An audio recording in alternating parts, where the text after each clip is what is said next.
Hi, my name is Wren Renquist, and I am a recent graduate of the University of Iowa. I graduated with a BS in Bio in May, and I am going to be continuing studies in biology, more focusing on ecology, starting this fall as a master's student in the biology department. My focus as an undergrad was more botany studies, and I am hoping to continue that with also a lens on ecology for the fall. And how are you liking your time at Lakeside now that you've been there for a little bit? I really enjoy being outside, so Lakeside has really helped bring science to the field and just enjoying field work, which was something that I did not do as an undergrad, so I really appreciate my time here for that. I really appreciated too how if you're being outside and understanding more of the plants in Iowa is really pretty if you know where to look. Mm-hmm. And can you tell me a little bit about your research that you're doing out here in the fen? Yeah, so the fen is behind me. This is one of the biggest, it used to be one of the biggest fens in Iowa. It is called the Neppl Fen or the Esterville Fen or the Neppl Fen. It has a lot of different names that is associated with it. But what my research consists of is doing a survey of the plants that are in two different sections of the fen behind me. So one of the sections of the fen used to be farmed for cropland, and so to do that it had drainage system in it. Last summer they took out the drainage system, so hopefully we're hoping to see a regrowth of more of the fen species. So looking at that compared to the remnant portion of the fen, which has had fen species in it for a very long time. And can you tell me a little bit about the methods that you're doing for your research?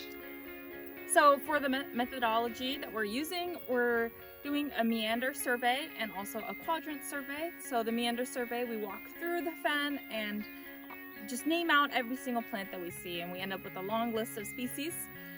And then for the quadrant survey, it's pretty similar, but we walk around with a little square plot and we plop it down and count the number of species, but also indicate what percentage cover each species has. So with those two methods, you can get a good overview and a basis of what is growing in the fen right now. Mm-hmm. And how do you feel that doing this research in your time at Lakeside is going to benefit you for your future? Yeah, so I think I grew up in Okinawa, Japan, so the terrain here is very different than what I was used to.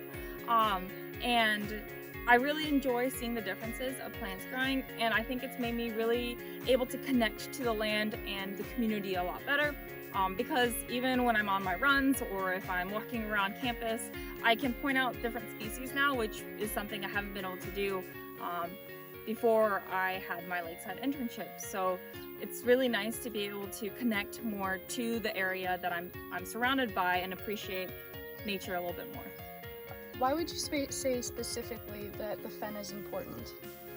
Right, so I think one of the biggest things with the fen is there's not many reconstructed fens. So a lot of times fens were drained for cropland and the tile is still in there, which destroys the ecosystem. So this is a unique opportunity here in Okoboji to see a restoration process after it has been farmed heavily for the last decades. And the fen species, there are very many species that live in the fen ecosystem that are endangered across Iowa.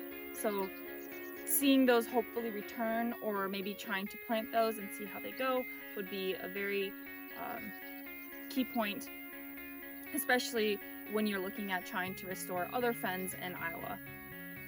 And what would you say would be like a successful restoration of the fen? Like, what would you see as an image of that? Yeah, so it's awesome that we have a remnant portion of the fence. We have a area that we can compare to the growth of the current.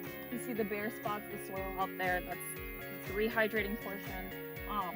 And there's a long list of indicated species of fens. So we have rushes, bulrushes, and sedges, different types of cattails that are also growing in that remnant portion. So all those species create different habitats for other plants as well that we'd hopefully be able to see in the future.